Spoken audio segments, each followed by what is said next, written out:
الحمدللہ رب العالمین والصلاة والسلام علی رسولہ محمد و آلہ و صحبہ اجمعین۔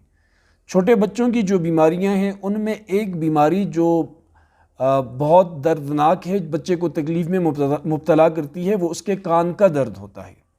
اکثر مائیں اس بات کی شکایت کرتی ہیں کہ ان کے کان میں بہت تکلیف ہے، بچہ پوری رات سو نہ سکا، اور دم کرنے کے لیے بھی ہمارے پاس آتے ہیں، تعویذ کرنے کا بھی کہتے ہیں۔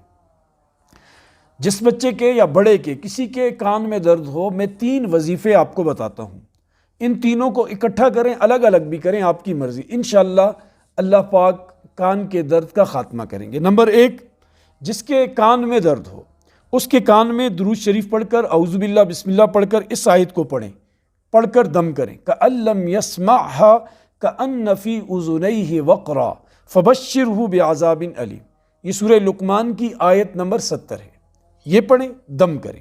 دوسرا، جس کے کان میں درد ہو، یہ جو اللہ پاک کا نامی گرامی ہے، یا سمیع 21 بار پڑھیں اور اس کے کان میں دم کریں۔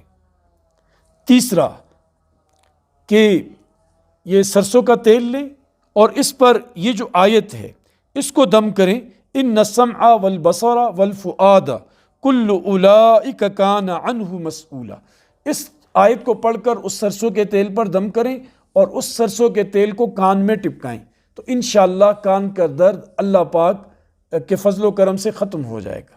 اللہ ہمیں عمل کی توفیق نصیب فرمائے۔